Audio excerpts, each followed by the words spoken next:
Welcome to the Black Girls Heal podcast, where we talk about changing unavailable relationship patterns, healing unresolved trauma, and building a healthy relationship with first you and then others. Every episode, we will talk about actionable advice that you can apply today to break unhealthy patterns and grow your self-worth. I'm Sheena Tubbs. Let's begin. Hello, and welcome to the latest episode of Black Girls Heal. So I am really excited, per usual, to talk about this week's podcast episode. The way that I typically figure out my topics that I'm going to discuss is just seeing what's in the ether, seeing what people are dealing with, seeing what my students are talking about, what's going on in our culture, if there's anything related to it. Seeing what my students are dealing with, and even sometimes things that I am learning myself. And so this week's topic, I feel like, is connected to everything all around the board.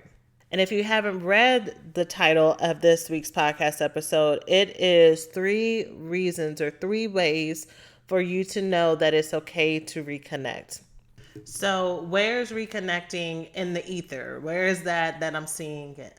So first, spoiler alert, in case you watch Insecure, you need to pause this episode if you don't like spoilers.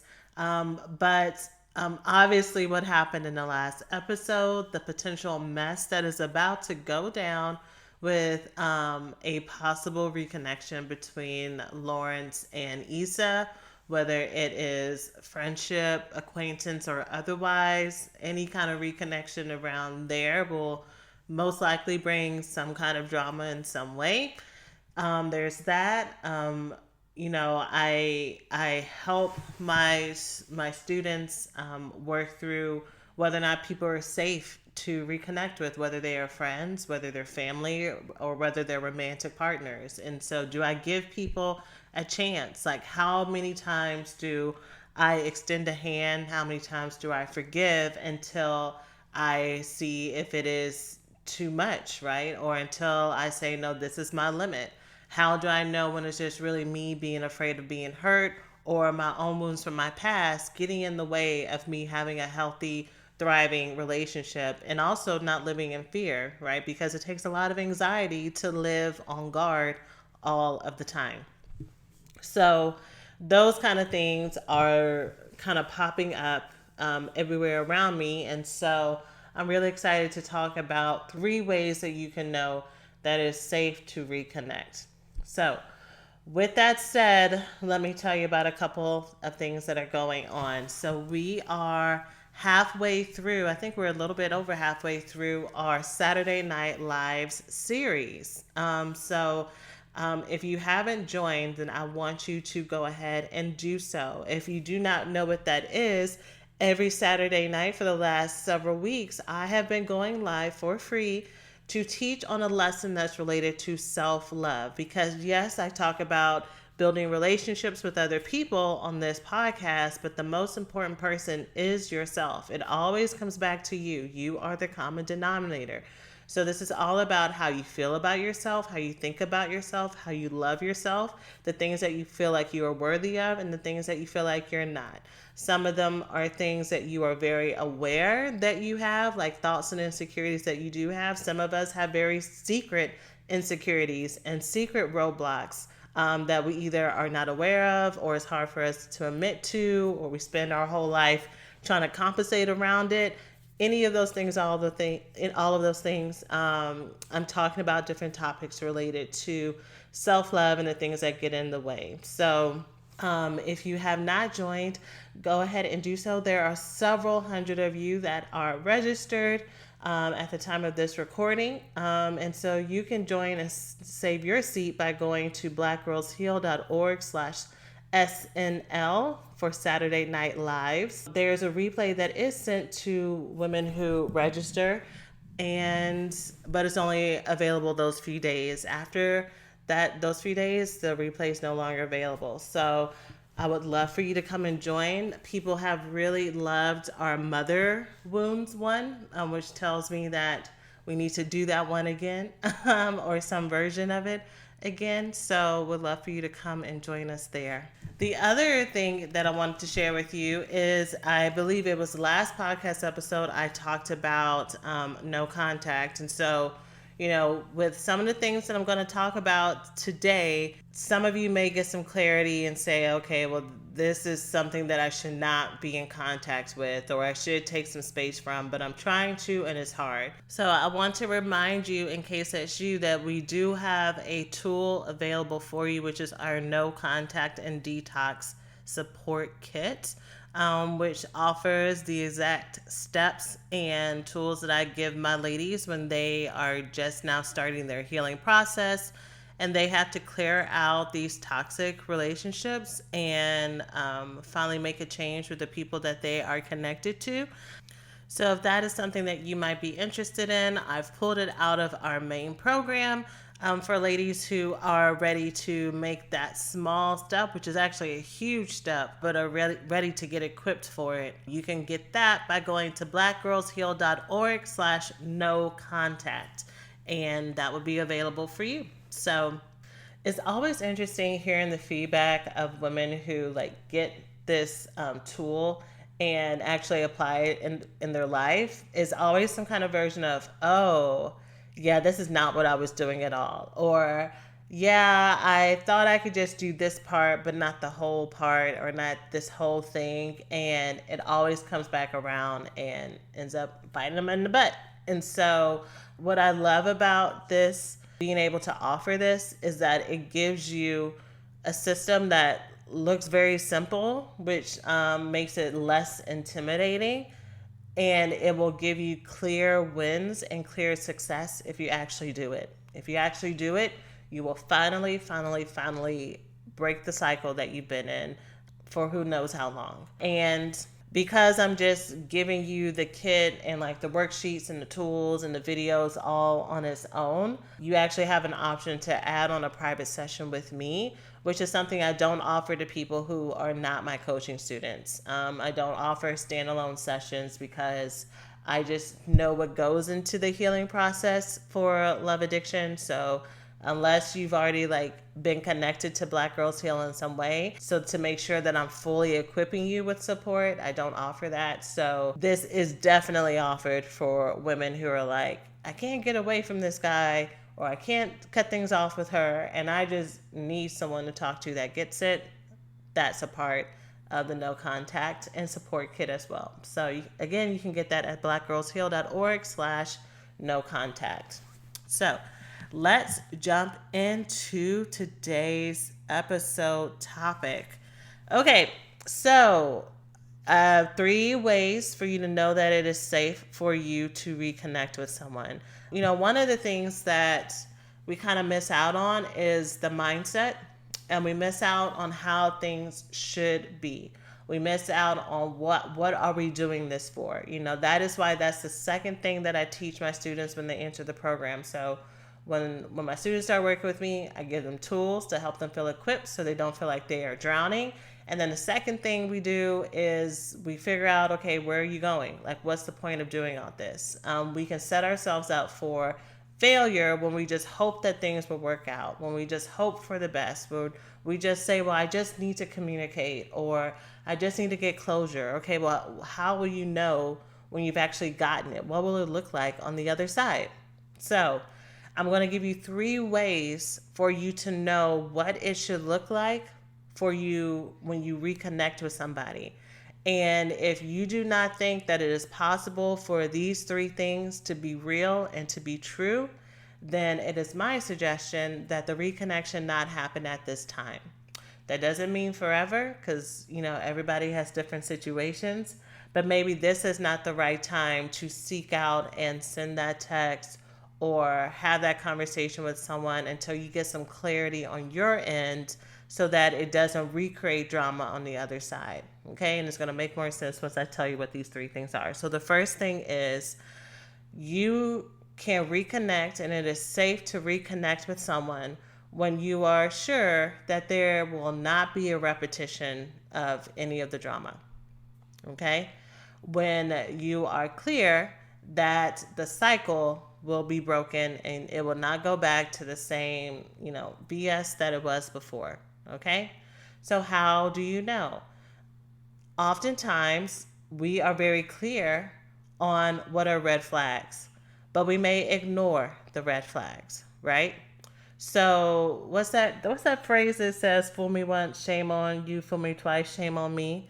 Maybe the first time that you went through this situation or whatever with this person, be a family, friend, or romantic partner, you were not clear. Like maybe you gave him the benefit of the doubt, and then everything happened that happened.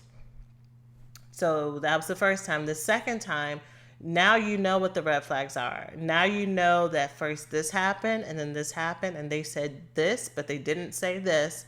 And then this excuse was made and then they blamed this on me and then I blamed this on them. Like you know how this goes.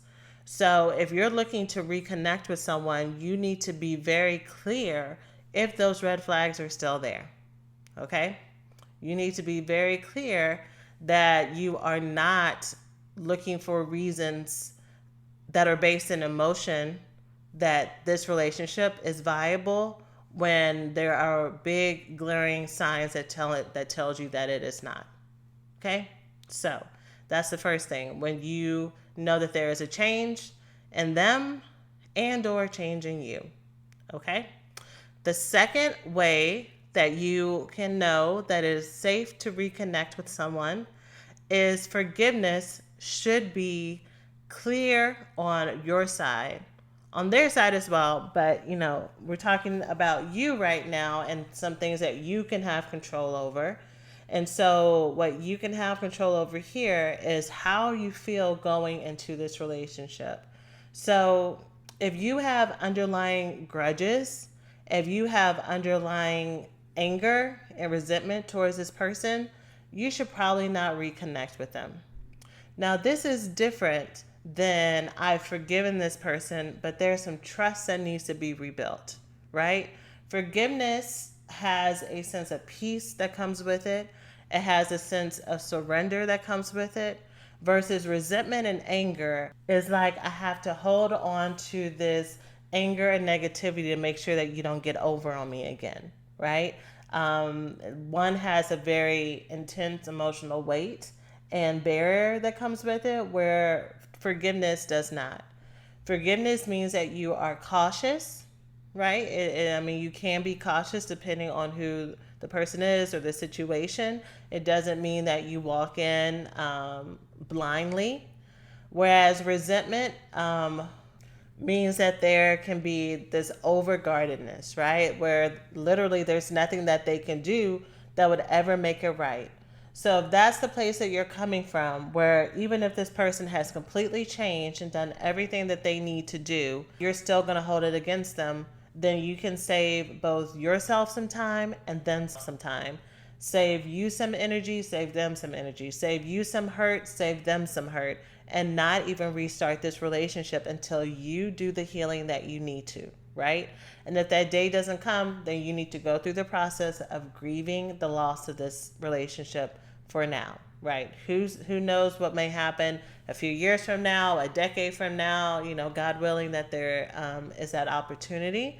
But right now, if you were to reconnect with that person based on the emotions that you're holding right now, any kind of hope of the relationship getting better will not happen. Period. Okay? So that's the second thing. And then of course, go ahead and flip it on the other side. Even if you really, really want to reconnect with someone and you can tell that they are holding on to a lot of hurt and resentment towards you, and no matter what you do, it ain't working, then my dear, you have to take that step back, right? Because you're just signing up for punishment and a beating that you don't deserve. And if you think that you deserve it, you don't deserve it. Signing yourself up for emotional, verbal, physical, mental, spiritual abuse, whatever they're throwing at you to be your penance for whatever you did or didn't do for them, that does nothing but recreate what is most likely part of your own trauma story. It continues to create distance between the two of you because that person is the person who's in power, making you pay for things that are long past and you're study in a hole that you can never come out of. It's just a cycle that never has an end to it. So there's a difference between reparations and amends and being punished for all eternity, right? Reparations and amends means that you can resolve and clear up what happened, right? That there is an exchange as close as possible to right the wrong that happened so that people can move forward. Versus punishment and grudges and resentment, which is I'm just going to continue to pour this negativity, hatred, anger, rage onto you until I decide not to anymore. And then say that this person actually has an end date. Who's to say you're actually going to want to be in a relationship anyway? So again, coming back to this just creates more drama, right? How are you supposed to have a healthy relationship with this type of dynamic? You can't, right? There are wounds that are constantly being created, but now it's on the other side. So that's the second way for you to know whether or not it is safe for you to reconnect. The third thing, or the third way for you to know whether or not it's safe to reconnect, is that you are able to protect yourself and be open at the same time. So there's a dialect here. A dialect is when two things can be true at the same time instead of us looking in black and white. It is healthy for you to know how to both protect yourself and have good boundaries and good limits and good expectations and have your eyes open and be clear on what is happening and not happening. And it is also healthy for you to be open to receive love from this person, right? Because like I've said a couple of times, what's the point of being in relationship with them if you can't actually connect with them? If you can't actually get the benefit of loving them and receiving love from them as well, right? If that's not the nature of the relationship, then you might need to rename it. You might need to rename it to employer boss. You might need to rename it to whatever it might be, to perpetrator victim. I mean, I don't know what the cycle of the relationship is for the two of you, but if it ain't friends, if it's not how family needs to treat each other in a healthy way, right? You get to decide what the boundaries look like in your family. I don't care if your family is full of anger and, name calling and insults and all that stuff. Okay, that could be what the generational pattern is, but you don't have to play and be a part of that game. You get to remove yourself, right? I mean, if you're listening to this, you're grown, right? And even if you're not grown, you understand my words. You're 18 minutes into this podcast episode and you're still listening, which tells me that you have the mental capacity to say, you know what, I don't like this and I want something different. And if that's the case, you can start to make your next step to change your role in that relationship, okay? But going back to the third point, you need to be at a place where you can do both, right? Get you a girl that can do both. Get you in a place where you can say no and yes, that you can actively look at the situation and determine what can I say yes to here and what can I say no to here. Again, you are the common denominator in all of your relationships, okay?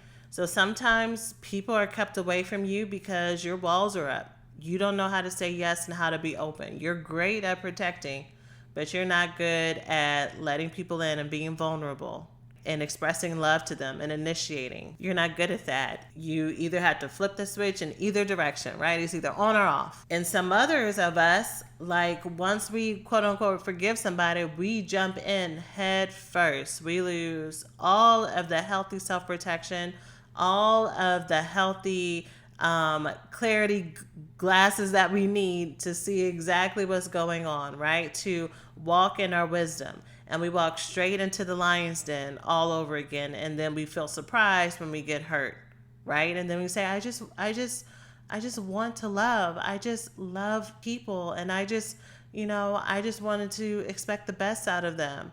But really, you're acting in ignorance, sis. Like, I love you and I'm sending you so much love, but you have to be wise and learn how to love you as well. And this magic equation, right, and you caring about the feelings and impact for other people, you got to be one of those people you care about as well. right? It is not selfish to love and think of you, okay? But again, you got to be able to do both, okay? So I know balancing this is hard, which is why, these are the lessons that I'm constantly coming back to with my students. Why these are probably things that, even as you go throughout your entire healing process, you'll have to renegotiate and figure out what it may mean for you. You may master one level of what it may look like in relationships, but then the next level, it can be a challenge for you again, and that's okay. The cool thing about it is what really helps transform this is when you have good support, and also when you heal how you feel about yourself, which is why, I have been spending the last couple Saturdays talking about self-love and our relationships with ourselves and how we think about ourselves and the things that have impeded that and how it may show up. And with that, I don't want you to feel any shame when it comes to having to relearn this, to re-educate yourself about this, right? We all are using the best information that we have been given, and we are listening to this podcast. We have the books that we read that we get off Amazon. We talk to our friends. We have our therapists because we are actively working to unlearn the messages and the things that happened to us in the past, right? And so, that's also why I call the main program now the Black Girls Heal Recovery School, because it really is an education. It really is. We have to unlearn so many things that we probably aren't even aware of. Not even probably, I know that we are not even aware of how it has been impacting us. And it can seem overwhelming. And so it's okay. It is okay that you don't know everything. It is okay that these are things that, they might be revelations later on about, oh, that's why this didn't work out the way that it needed to. And it's also okay that, listening to this, for those of you who this might be your experience, listening to this, you might have some clarity on relationships that you should not be reconnecting with, or it's not the right time and you're feeling some sadness about that, or you're feeling some resistance about that. You're like, this is not what I need to hear, or I'm still going to do it. That's also okay as well.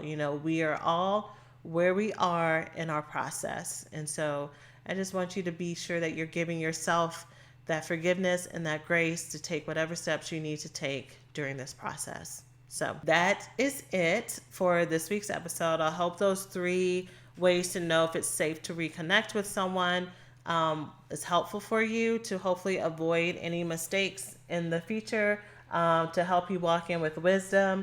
Or if you're currently reconnecting with someone and you're kind of already in the process, or you're saying, well, I'm still going to go forward and reconnect, that at least you know where the gap areas are for you to be aware of it, and to be aware of how it may be impacting that reconnection, so that you can make adjustments quicker rather than slower than you might have without having that knowledge. So there's that. Remember, you can join me on Saturday at our Saturday Night Lives by going to blackgirlsheal.org/SNL. If there is someone that you need help with making this disconnection with, you can go to blackgirlsheal.org/no contact. And if you're like, I need that, but I need my whole life together, I need to get this all re-educated together and get some supports for what I already have. A lot of my clients have their own therapists as well, but they needed this the accelerator, and they in a few weeks are making so many amazing strides and changes and transformation. Like it doesn't get old, and it's always so amazing to see like how much of a benefit just having this type of information and support is. And that is you can go to therecoveryschool.com and join me, and let's get this together in 2020. So that's it for today. I will talk to you next week. Take care of yourselves.